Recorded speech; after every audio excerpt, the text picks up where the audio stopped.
2024 లేదా 25లో డిగ్రీ లేదా బీటెక్ చదివారా? సాఫ్ట్వేర్ జాబ్ కోసం ఎదురు చూస్తున్నారా? అయితే కోడ్ జ్ఞాన్ 100 డేస్ కోర్సులో చేరండి, జాబ్ సాధించండి. Welcome to Suman TV. నేను మీ సుమన్ టీవీ. నాకు రైట్ టు ప్రైవసీ. ఒకవేళ భర్త కానీ భార్య కానీ అక్రమ సంబంధంలో ఉన్నప్పుడు ఏదైనా హోటల్లో దొరికితే రైట్ టు ప్రైవసీ యాక్ట్ అనేది ఏ మేరకు ఉపయోగపడుతుంది, అసలు అది ఏం చెప్తుంది? రీసెంట్గా ఢిల్లీ హైకోర్టు ఒక్కొక్క తీర్పుని ఇవ్వడం జరిగింది. అసలు ఏ విధంగా ఉంది అనేది ఈరోజు మనతో పాటు హైకోర్టు అడ్వకేట్ అలగరి రవీంద్రనాథ్ గారు ఉన్నారు. అది వారి మాట్లాడి తెలుసుకుందాం. నమస్కారం అలగరి రవీంద్రనాథ్ గారు. నమస్తే అండి నాగరాజ్ గారు. Right to privacy act and it comes to marital life అనే ఎక్స్ట్రా మ్యారిటల్ అఫైర్ పెట్టుకున్నటువంటి వాళ్ళు చాలామంది ఉంటారు. అవునండి. వాళ్ళు కనుక హోటల్లోకి విత్ ఎవిడెన్స్ కనుక దొరికితే ఈ రైట్ టు ప్రైవసీ యాక్ట్ అనేది ఏ మేరకు ఉపయోగపడుతుంది? అండ్ రీసెంట్గా ఒక న్యూస్ కూడా మనం చూడటం జరుగుతుంది, ఢిల్లీ హైకోర్టు ఇచ్చినటువంటి తీర్పు. సరే, అసలు అదేం చెప్తోంది? జనవరి 26th, 27th ఈ 2 డేస్లో ఒక సంఘటన సంబంధించి ఢిల్లీలో నివసిస్తున్నటువంటి ఒక ఆర్మీ మేనేజర్ ఆయన ఏం చేశారంటే, తన భార్య ఆమె కూడా ఆర్మీ మేనేజర్గా పనిచేస్తున్నట్టుగా తెలుస్తుంది. తన దగ్గర పనిచేస్తున్న జూనియర్ ఒక మేజర్ తోటి ఆమె ఢిల్లీలో ఏరో సిటీ అన్నటువంటి ఒక ప్రాంతంలో ప్రైవేట్గా వాళ్ళిద్దరూ కలిసి కాస్త వ్యక్తిగతంగా ఉన్నటువంటి విషయం అయితే తెలిసింది ఈ ఆర్మీ మేనేజర్ గారికి. దీనికి సంబంధించి ఆర్మీ మేనేజర్ గారి దగ్గరగా ఉన్నటువంటి ఆ హోటల్కి వెళ్ళి, నా భార్య ఎవరితో వచ్చింది, ఎన్ని గంటలకు వచ్చింది, వివరాలు తెలియపరచమంటే ఆ హోటల్ మేనేజ్మెంట్ ఏం చేశారంటే రిజెక్ట్ చేశారు. ఇది వ్యక్తిగత స్వేచ్ఛ కిందకు వస్తుంది, మేము ఆ డీటెయిల్స్ అనేది ఇవ్వడానికి కుదరదు అని చెప్పి రిజెక్ట్ చేశారు. ఆయన దగ్గరలో ఉన్న పోలీస్ స్టేషన్కి వెళ్ళి ఇన్ఫామ్ చేశారు, మా భార్య ఇట్లా సో టైంకి వెళ్ళింది, వివరాలు మీరు సంపాదించమంటే పోలీస్ స్టేషన్ వల్ల కూడా ఇది మేము డైరెక్ట్గా ఇవ్వకూడదు, మీరు ఏదంటే కోర్టును ఆశ్రయించి కోర్టు నుంచి మీరు రిజల్ట్ తీసుకోవాలి తప్పించి మేమైతే వ్యక్తిగతంగా ఇచ్చే అవకాశం చెప్పి పోలీస్ స్టేషన్ వాళ్ళు కూడా రిజెక్ట్ చేశారు. ఆ ఏరో సిటీ ఏరియా సంబంధించిన పోలీసులు కూడా ఇమ్మీడియట్గా ఆయన ఏం చేశారంటే ఒక అడ్వకేట్ని అప్రోచ్ అయ్యి అడ్వకేట్ ద్వారా ఒక పిటిషన్ ఫైల్ చేశారు.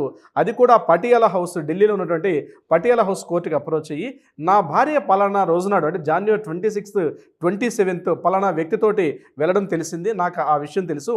సో ఇమ్మీడియట్గా ఆమెకు అడల్టరీ కిందకి ఆమె జాయిన్ అయింది కాబట్టి నా భార్య నేను అడల్టరీగా ఉన్న విషయంలో నేను యాక్సెప్టెన్స్ ఇస్తానని చేయని తర్వాత విషయం. బట్ నా భార్య వ్యక్తిగత వివరాలు, ఎవరిని కలిసి వెళ్ళింది, ఎన్ని గంటలకు వెళ్ళింది, ఎప్పుడు వెళ్ళింది, ఎందుకు వెళ్ళింది, ఆమెను పిలిచి ఆ వివరాల ద్వారా ఆమెకు ఇంట్రాగేషన్ చేయమని చెప్పి ఆయన కోర్టుకి ఒక రిక్విజేషన్ పెట్టుకున్నారు.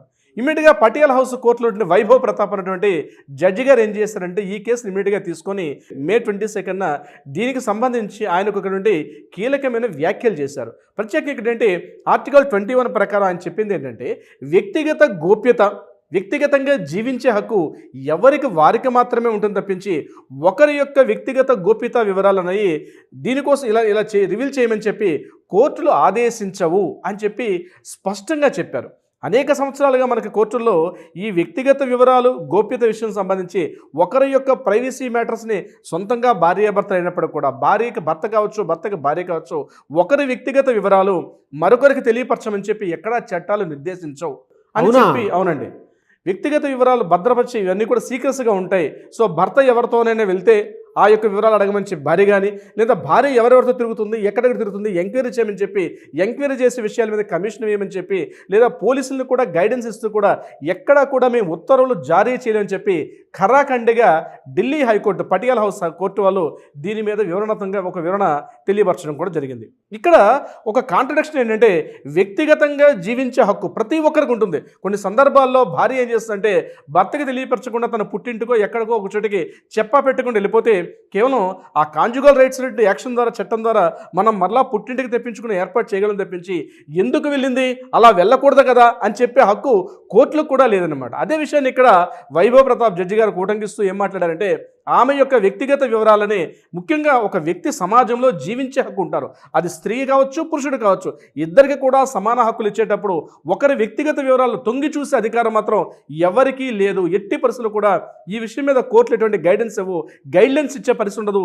అదేవిధంగా పోలీస్ స్టేషన్లో కూడా ఈ రకంగా చేయమని చెప్పి మేము ఒక దిశానిర్దేశం చేసే అవకాశం కూడా ఉండదని చెప్పి ఈ కేసుకు అంతకుముందు మనం 2018లో మనం చూసాం. అప్పుడు జాషువా కేసులో కూడా అప్పుడు అడల్టరీ కేసును కూడా కొట్టేయడం జరిగింది. అంటే ఏంటి, అంతవరకు ఉన్నట్టు చట్టం ఏం చెప్పేది, ఒక భర్త అంటే ఒక ఒక ఫిమేల్తో కలిసి వెళ్ళేటప్పుడు తెలియకుండానే ఆమెను తీసుకొని వెళ్ళేటప్పుడు, అంటే వ్యక్తిగతంగా ఎక్కడికైనా తీసుకెళ్ళి పెళ్ళైనా పెళ్లి కాకపోయినా ఒక వ్యక్తిని తీసుకెళ్లేటప్పుడు చట్టం ఏం చేసేది, ఇతన్ని పూర్తిగా ఇతను వ్యభిచారం చేశాడనో అడల్టరీ చేశాడనో ఇతన్ని శిక్షించే అవకాశం ఉండేది. కానీ 2018 వచ్చిన చట్టం ఏం చెప్పింది, అడల్టరీని సెక్షన్ 497 ఎప్పుడైతే కొట్టేశారు, ఎందుకు కొట్టాల్సి వచ్చిందంటే ఇక్కడ అమ్మాయి వెళ్ళిందంటే అమ్మాయి ఇష్టపూర్వకంగా వెళ్ళింది కాబట్టి అది నేరం కాదు, ఆ అమ్మాయి వెళ్ళడం నేరం కాదు. అంతకుముందు ఏముండదు, ఆ అమ్మాయిని పక్కన పెట్టారు, అబ్బాయిని మాత్రం శిక్షించడం జరిగేది. సో దానికి భయపడేవారు. కనీసం మానవ సంబంధాల మధ్య ఈ వివాహేతర సంబంధాల విషయంలో కొంత కంట్రోల్ ఉండేది. కానీ ఎప్పుడైతే 497 సెక్షన్ లిఫ్ట్ చేసేసారో, ఎందుకు లిఫ్ట్ చేయాల్సి వచ్చింది అంటే ఒక స్త్రీ వెళ్ళిందంటే ఆమె కూడా కాస్త ఇష్టపూర్వకంగా వెళ్ళి ఉండొచ్చు కాక, అది కాకుండా ఆమె కూడా స్వేచ్ఛగా జీవించే హక్కు ఉంది.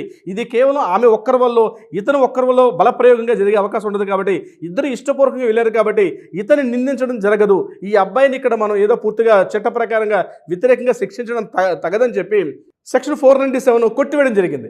అదే విషయాన్ని ఇక్కడ ఓటంకిస్తే ఏం చెప్పారంటే, వాళ్ళిద్దరూ కలిసి వ్యక్తిగతంగా ఒక లాడ్జికి వెళ్ళారు, లాడ్జిలో కలిసి ఉన్నారు, ఒక రోజు ఉన్నారా 2 రోజులు ఉన్నారా, ఆ వ్యక్తిగత వివరాలు హోటల్లో ఉన్నటువంటి ఆ లాడ్జిల దగ్గర మనం ఎంటర్ చేసిన లిస్టులో ఆ డీటెయిల్స్ మళ్ళీ థర్డ్ పర్సన్కి ఇవ్వడం ఉంది. ఎట్టి పరిస్థితుల్లో కుదరదు. దీన్ని ఇంతకుముందు మనకు మెడ్రాస్ హైకోర్టు ఇచ్చిన తీర్పును కూడా కాస్త అక్కడ ఈ విషయాన్ని కూడా మాట్లాడడం జరిగింది. అందులో ఏం చెప్పారు, ఒక పర్సన్ యొక్క వ్యక్తిగత వివరాలు అంటే థర్డ్ పర్సన్, భార్యాభర్తలు కాకుండా థర్డ్ పర్సన్ వెళ్ళి వాళ్ళ యొక్క ఫోన్స్ లిస్ట్ కానీ, కాంటాక్ట్ లిస్టు, వాట్సాప్ లిస్టు, వాళ్ళ ఇంటర్నల్ వీడియోస్, వాళ్ళ internal privacy photos, private videos, ఇవన్నీ కూడా దీన్ని తీసుకోవడం కూడా చట్టరీత్యా నేరం కాబట్టి వీటన్నిటిలోని ఇవి కూడా వస్తాయని చెప్పి ఎట్టి పరిస్థితుల్లో కూడా తొంగి చూడండి కుదరదు. మీరు సొంత భార్యాభర్తలు ఎంత మాత్రాన ముందుగా మీరు మనుషులు, ముందు మీకు వ్యక్తిగతంగా జీవించే హక్కు ఉంది, తర్వాత వ్యక్తిగత రక్షణ కూడా ఉంటుంది కాబట్టి భార్యాభర్తలు అయినంత మాత్రాన పూర్తిగా మీ వివరాలన్నీ భర్తకి చెప్పాలను, లేకపోతే భర్త యొక్క వివరాలు పూర్తిగా భార్య తెలుసుకొని ప్రయత్నించడం కరెక్ట్. ఎవరి హక్కులు వాళ్ళని కాపాడుకుంటూ కలిసి జీవించడం తప్పించి ఒకరి వ్యక్తిగత విషయాల్లో కూడా లోపలికి వెళ్ళిపోయి అతని యొక్క వ్యక్తిగత విషయాలకు భంగం వాటిల్లుతూ రీసెంట్గా మనం బెంగళూరులో చూస్తాం. ఒక కేసు సంబంధించి ఇలాంటి విషయం జరిగింది. పూర్తిగా భార్య ఏం చేశారంటే ఆ భర్త ఎవరెవరితో మాట్లాడుతున్నారు, ఆ భర్త యొక్క ఫ్రెండ్స్ ఎవరు, ఆ ఫ్రెండ్స్తో మాట్లాడడం, ఇతని యొక్క ప్రైవసీకి భంగాలు. అంటే ఇతను ఇంట్లో ఉండేటప్పుడు కూడా అతను మొబైల్ తీసుకుని పెట్టుకోవడం, అతను ఇంట్లో ఉండేటప్పుడు కూడా ఎవరితో పూర్తిగా తన కంట్రోల్లో పెట్టి, ఈవెన్ తన ఆఫీస్కి వెళ్ళిపోయినప్పుడు కూడా భర్త ఆఫీస్కి వెళ్ళిపోయినప్పుడు కూడా అతను ఎవరెవరితో మాట్లాడుతున్నారో అతను ఆఫీస్కి వెళ్ళి వాళ్ళ ఫ్రెండ్స్ చేసి వాళ్ళ ఫ్రెండ్స్ యొక్క కాల్స్ లిస్ట్ చెక్ చేసుకుంటూ వాళ్ళతో మాట్లాడుతూ నిజంగా మా హస్బెండ్ ఆఫీస్కి వచ్చాడా లేదా, ఎన్ని గంటలకు వస్తున్నాడని చెప్పి ఇలా క్రాస్ ఎగ్జామినేషన్ చేసుకోవడం కూడా కరెక్ట్ కాదు అని చెప్పి మనకి బెంగళూరు హైకోర్టు కూడా కేసులు తీర్పడం జరిగింది. సో పెళ్లి చేసుకున్నంత మాత్రం మీరు భార్యాభర్తలే, ఓకే, ఒక భార్యగా ఒక భర్త వైపు నుంచి భార్యకి ఏ రకమైన హక్కులు ఉంటాయో అంతవరకే ఉండాలి తప్పించి ఒకరి వ్యక్తిగత వివరాల్లో ఒకరు పూర్తిగా తొంగి చూసి పూర్తిగా దాని పూర్తిగా అతను ఆక్యుపై చేసి అతని యొక్క ప్రైవసీని పూర్తిగా భంగం వాటిల్లిపోయి ఒకరినొకరు పూర్తిగా ఆ వ్యక్తిగత వివరాలు తెలుసుకున్న తర్వాత, ఇప్పుడు ఒక విషయం ఉంది నాగరాజు గారు, హోటల్కి వెళ్ళడంలో తప్పులేదు, బయట డైనింగ్ హాల్లో కూర్చోవడం దాన్ని ఎంజాయ్ చేస్తూ మనం తినాలి, అంతేగాని పొరపాటున కిచెన్ రూమ్లో చూస్తే మాత్రం చాలా ఆనందదాయకంగా ఉంటుంది. అవును, చాలా మంది చెప్తారు మీరు డైనింగ్ హాల్లో కూర్చుంటే భోజనం చేయండి తప్పలేదు, కానీ హోటల్ రూమ్లోకి వెళ్ళి కిచెన్ రూమ్లోకి వెళ్ళి తొంగి చూస్తానంటే హక్కు ఉందంటే నాకు హక్కు ఉంది కాబట్టి నేను కిచెన్ రూమ్లోకి పోతానంటే అక్కడ రాస్తాడు, ఇక్కడ రిస్ట్రిక్టెడ్ పర్మిషన్ అని రాస్తాడు, అక్కడ ఆ లోపలికి వెళ్ళే అవకాశం లేదు. అలాగే ఒక మనిషికి ఒక ప్రైవసీ ఉంటుంది. తన ఫ్రెండ్స్ ఎవరు, తన కలీగ్స్ ఎవరు, తన ఆఫీస్ మేట్స్ ఎవరు, ఎవరితో ఎలా ఉండాలి, అక్కడ స్త్రీలు ఉంటారు, పురుషులు ఉంటారు, కానీ వాళ్ళ దర్శనంలోకి ఎలా అయితే తొంగి చూడకూడదో అదేవిధంగా తన భార్య విషయంలో కూడా ఇతను తన భార్య ఎవరు తిరిగిందని చెప్పి భర్త కూడా చూడకూడదు అని చెప్పి Patiala house court Vaibhav Pratap judge గారు దీనికి పూర్తిగా ఒక డీటెయిల్ ఇచ్చారు. The end of the relationship అని ఒక బుక్ను కూడా ఆయన కోట్ చేస్తూ దీన్ని మాట్లాడారు. ఒక రిలేషన్షిప్ ఎండ్ అయిపోతుంది కాబట్టి అటువంటి విషయాల్లో ప్రైవేట్గా వ్యక్తిగతంగా లోపలికి వెళ్ళి తొంగి చూసే పని చేయొద్దు, మేము ఆ వ్యక్తిగత గోప్యతలు ఇవ్వమని చెప్పి మనం పోలీస్ స్టేషన్లకు మేము గైడెన్స్ ఇవ్వలేమని చెప్పి ఈ విషయం మీద క్లియర్గా ఢిల్లీ హైకోర్టు స్పష్టంగా చెప్పింది. నాగరాజ్ గారు, అంటే దీని మీద ఆడియన్స్ కూడా ఏ విధంగా స్పందిస్తారు అనేటువంటిది వారి ఊహకే వదిలేద్దామండి. కింద కామెంట్ బాక్స్లో మీ ఒపీనియన్ ఏదైనా సరే షేర్ చేయండి. ఎందుకంటే రైట్ టు ప్రైవసీ అనేది ఒక్కొక్కరికి ఒక్కోలా ఉంటుంది. అవునండి, నా హస్బెండ్ నా హక్కు అని ఫీల్ అయ్యేటువంటి వాళ్ళు ఉంటారు, నా భార్య నా హక్కు అని ఫీల్ అయ్యేటువంటి వాళ్ళు కూడా కొంతమంది ఉంటారు. కొంతమంది సార్ అంటే జనరల్ కామన్ సెన్సే అది, ట్రూ కామన్ సెన్సే అది. సో దీన్ని ఏ మేరకు తీసుకుంటారు అనేది కింద కామెంట్ బాక్స్లో వాళ్ళు పెట్టే పోస్టులను బట్టి చూద్దాము. Anyway sir, thank you so much అలాగే రవీంద్రనాథ్ గారు. Thank you so much Nagaraj గారు. సుమన్ టీవీలో మీ పర్సనల్ అండ్ బిజినెస్ ప్రమోషన్స్ కోసం కింది నెంబర్కి కాంటాక్ట్ చేయండి.